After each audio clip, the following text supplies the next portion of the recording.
Welcome to another exciting week where we're going to review a simple process to create stylized feathers. Actually, these are hand-drawn feathers. I'm going to be describing everything on the blue boxes, but I'm going to be speaking relatively to the video. In this case, I found this question asking me about how could a Blender artist use some sort of stylized feather, hand-drawn feather, to create such an effect of that of the movie from Love, Death and Robots. I think it was episode 8 or 9, where there's these farmers fighting against some aliens, and he noticed that the style of the feathers on the chickens were very well thought, very well composed, and what we're seeing on this first part is the creation of that hand-drawn film, because it's actually a texture. It's not about the material itself, but it's about the texture. Now, there are two ways to approach this. The first pass, as we can say it, is to create everything in camera, which I think that was the original idea on the thread that I read. And the second approach to this is create everything by doing it on passes. And mixing both ideologies will bring us some chaos, and it will not yield the results that we're looking for. Either you're going straight to the hand drawn by faking everything by hand and basically creating a flat shader, which I like to do with using an emission shader. And then the other choice is rather render everything with an albedo shader, and then every other pass using like ambient occlusion, and then you tint it using a surface scatter if you want, and then you tint it, and then you create rim lights, and then you also tint them. All of that you'll do on post. So it doesn't matter how your render looks at the beginning of the process, because in the end you're going to be really dialing all those effects through the compositor, either Blender's compositor, Nuke, or After Effects. So in the case of the stylized render, I tend to go by passes. But in this occasion, I'm going to show you that Blender has nifty features. If you're a new user, you'd like to know. This is the process how you can also paint directly inside Blender, like Cinema 4D and many other softwares, like I think Modo. Yeah, in Modo you can also paint directly. Well, Blender also has a painting mode where you select your slot, in your case the texture, and then you can start painting. So select not material but rather texture or image in this case, so you can start painting on your image. Of course, you select it right here, and everything you do from the tools, you're going to be seeing it reflected here. But you gotta be careful, because whenever you're painting, the new strokes or the new paints are not saved automatically. This is known by this asterisk here in the name. So whenever you see that asterisk on the name, you know that the texture needs to be saved.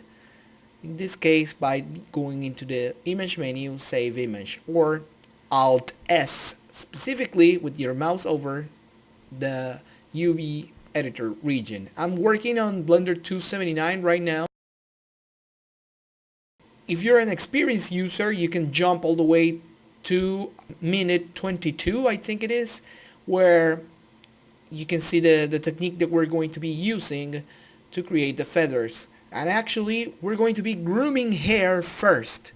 And this is an anticipation for the course, for the Blender course that I'm about to release, talking about all those parameters that will guide your hair into rendering as best as it can on the viewport, and obviously optimizing if you're going to be using physical effects. Now that's the interesting thing about the course, the hair course, that I've been preparing since October last year, but I did not release it because I was expecting some certain features on Blender 2.8 regarding hair, which have not come yet.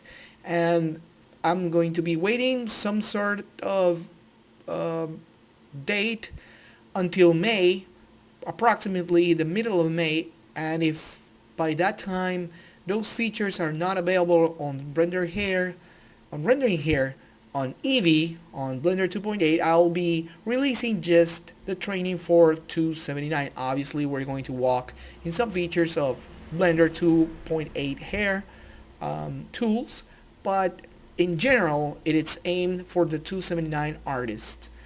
So we have modeled our three feathers, and now I'm going to be creating the body of the chicken right here. And the way I like to do that is by creating a plane, then merging all the vertex points to one single point, then applying a skin modifier, and then a subdivision modifier, sorry. And then I can extrude with with the letter E to extrude, and then with Control A you can scale that point. So right here I have my chicken body. Now I'm going to be applying the modifiers, and let's sculpt it a little because I want to have the body a little bit bigger. So I'm going to grab the inflate tool on the sculpting tools because I'm on sculpt mode. You can see it right down on the main menu. If you're a beginner, you would really appreciate this. If you're an advanced user, please jump to minute 22 where we are going to review what the major changes for the hair grooming system are going to be needed in order for us to create this stylized chicken feathers. And right here I'm going to be fast forwarding this just a little because I always unwrap my models. This one is real simple, so it will take no problem to unwrap it. And the purpose of that is to create a texture in the body which is going to be seen in case the feathers will not cover that area of the body. You can of course create many hairs or many cards or many objects to cover the body, but your viewport is going to get really slow, and this is why we want to be as economic as we can by texturing the body and also creating the stylized feathers. In my example, in this video, I'm not going to be painting the body since it's 4 a.m. in the morning and I have to do a lot of work, but I wanted to share this video because I think it's important that hair parameters are correctly manipulated through each and every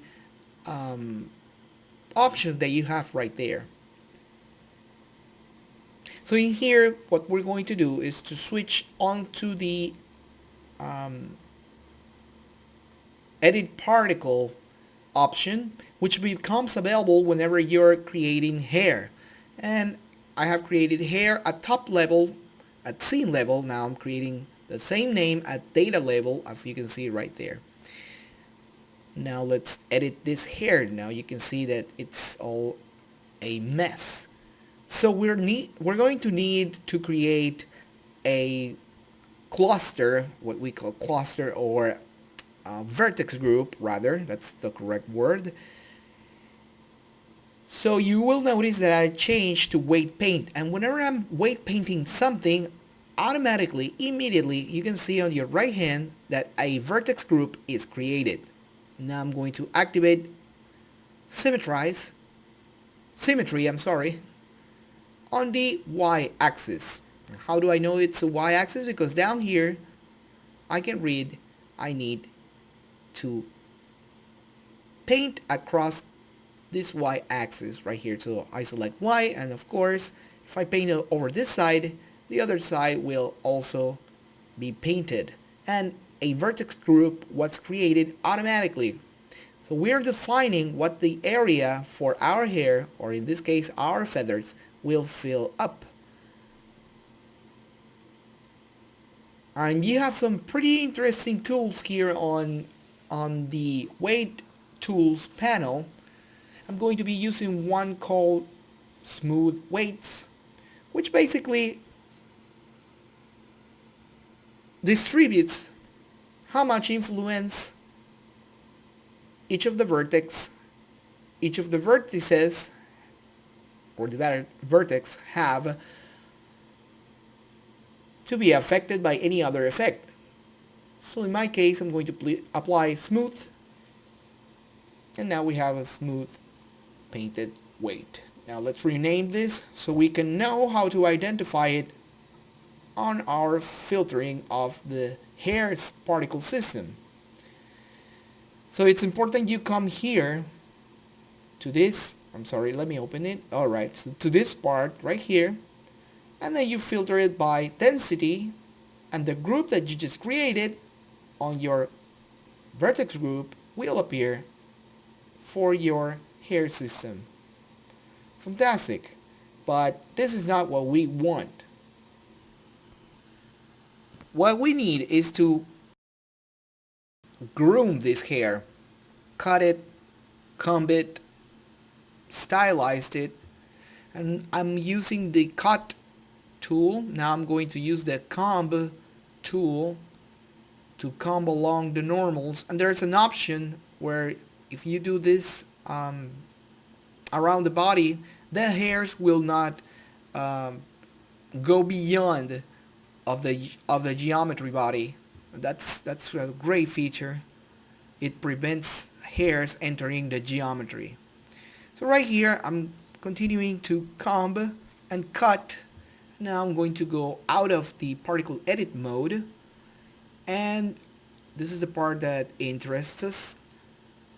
We're going to create a little group for this little feather that we have right here. Why a group? Because I want to show you two ways on how you can populate your mesh of, in this case, feathers. You can populate them with anything else or everything you would like, but in our case it's feathers. So we can have groups or individual objects. In my case, I'm going to be selecting the object first, and now we're going to change the size over to the render tab, and then I'm going to be using the randomize size, and the way you pick your random size is by dividing by 100. So it's like a fraction. If you want 50-50, then obviously you go 50-50 with that. 50-50%. And now I'm going to try group. So select the group tab on the render, and since I created a group with only one feather, that's the only one feather that it's going to be shown there. So let me name this body. Let's switch here to the group outliner, and the way you can add another feather to this group is simply by dragging and dropping. So I have two outliners. I'm going to drag and drop right here, and now we can see there's a second feather filling up the space, or rather the vertex group that we created earlier. Now I'm going to be fast forwarding to create the lights, because part of the stylization that you see on the short movie, it's the light. There's a lot of we can say bake light, or actually a color palette that is always present on the short movie, and we're trying to go with those colors, harmony colors, yellow here, purple down there. Also, it's important that if you want to cover more region, you only are going to see your parent hair guides. But if you need more extension to be covered, you need to activate children. And children have the most options here to create the feathers. Whenever you activate children, make sure you always activate on interpolation mode or interpolated. And that way you're going to see your feathers correctly aligned to your mesh. Also, take notice that display and render are two different things. On display, you're going to be writing the number that you want to see directly on your viewport, and render, of course, it's the number that it's going to be used at the time of the render time. And now we're going to use the clump parameter. This is important because this is what gives that kind of a stylization. I'm talking about explicitly modeling, not really the combination of the passes. Right now I'm explicitly, in all this video, talking about the modeling of this feathers. And it's used, in our case, using Blender, it's used with hair. But hair has these interesting parameters which are called clump and also roughness, which I was mentioning before on the thread. And the way we are going to work with this, it's to selectively create a curve so that the hairs will not appear all uniform at the same time. What we want is to create some sort of random variation, and we're going to do that using the roughness. Maybe we can use a roughness curve, but right now we're exploring the clump parameter, which basically what it does is to pull hairs together at the tip. Okay, not so much the base, but the tip. So imagine a Super Saiyan like going into crazy mode. Well, you've seen their hairs, right? It's the basic. It's basically the same thing here. And now we're going to go into render again, once again. And how do we see these hairs more softly? We add into the steps here on display, so we'll know how they have better resolution on the viewport. So we can use effects like twist, for example, and that's also part of the stylization that we want with the feathers. Okay, again, I'm explicitly working with the modeling aspect of the stylization. So it's very important that if we are going to do it with Blender, in this case, where when I read the thread, it was creating the feather system using hairs, and that's okay because I've seen this used many times. And this is the reference for our video today. So we see these clumps right here, and we see these groups of different feathers right here, and that's looking very much like the chickens you see on the reference from the short movie. Of course, I'm doing this all in a simple pass video. Don't forget to click on interpolated whenever you're working with your children, your particle children systems. And right here, I'm showing you how to use the roughness curve, because in our case, what roughness does is to distort. It's like a bad freeze, we can say, on the hair. And now I'm going to create another group.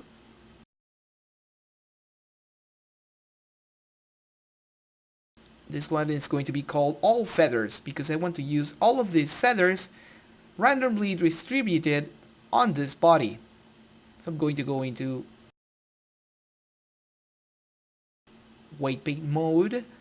I'm going to create a new vertex group because you see it right here. If you start painting, you will paint on the last group. But if you press this plus button, then we have a new group, and I'm going to be calling it all feathers group. Fantastic. Please don't forget to name everything you do on Blender. I know you have to like copy paste many names many times, but it's the same. Like if you copy this name here and then you paste it over the particle system, nothing is gonna happen. On the contrary, it's gonna help you understand where the things are coming from.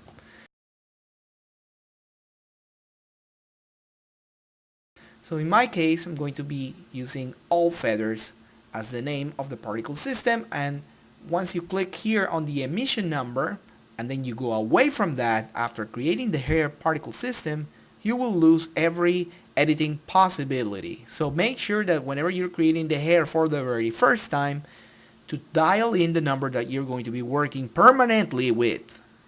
Alright, so we open here on density, and of course we have our all feathers group. I'm going to be choosing the group for that, all feathers. You can see it right there. It's not groomed. This is why we see all these feathers in such bad position. But we're going to change that. We're going to open the tool panel, and then we're going to enter into the particle edit mode. Fantastic for hair. And now we're going to be using the length. So you can see here, I'm using the length. I'm also using the cut tool on the sides, on the front, on the back, and now the comb tool. Now it's very important the way you comb these hairs. So the feathers will follow the same path, as we can say that way. They will follow their normals, because this is basically a normal being shot with many repetitions.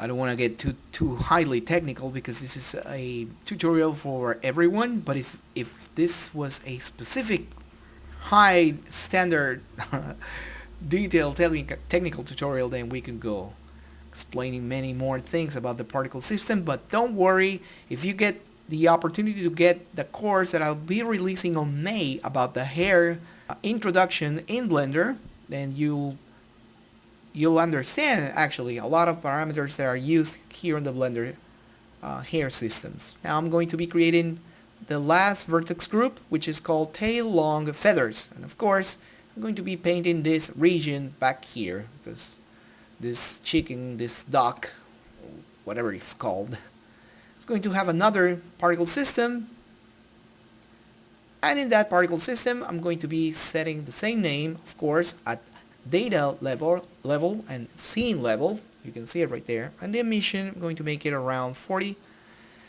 We don't need that many tails or that many feathers back there. I'm going to be selecting the group that I created, the vertex group. Perfect. Now we have it right here. Again, let's groom. Go to edit particle, cut, comb, groom. The feathers depend on this.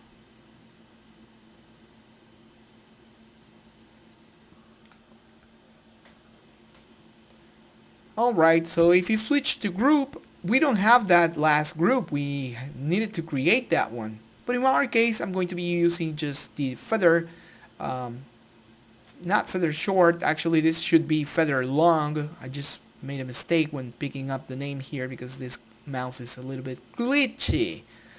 But no matter, I corrected it outside of the video. This is why you're going to see that I'm going to be manipulating this feather. I'm going to be creating an empty object, and I'm going to be using it as a pivot on a simple deform. So in the simple deform, I'm going to choose the pivot, or in this case, the object that is going to give me the axis origin. And now I'm going to be bending our long feather using this modifier, and you will see that since I already selected, or rather actually corrected the right here long feather, here we go. Now I can manipulate this long feather which has this modifier, and you will see the changes reflected on the bird. Now this is very important because this is a crucial part on the modeling aspect of the stylization for the bird.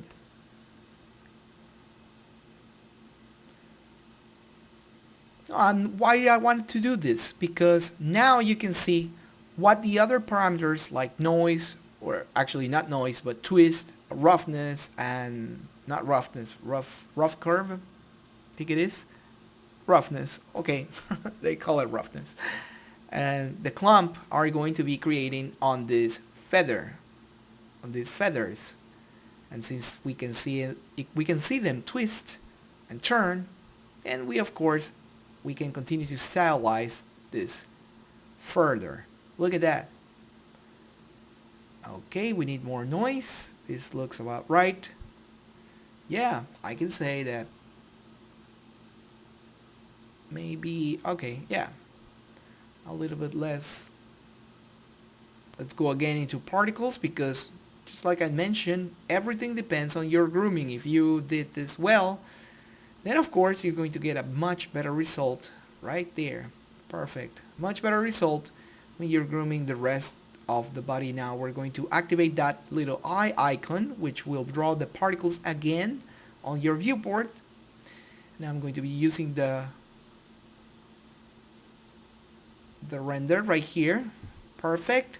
You can see up there it's only 4K mesh, and the rest as a particle will not affect that much memory. You can see the stats right up there. And of course, lighting is a very important part of the stylization, and there you have it. we can see a similar context on the chickens from the short movie, because down here we don't see any feathers. It's the same thing that is happening to our model, where there are some zones that do not have feathers.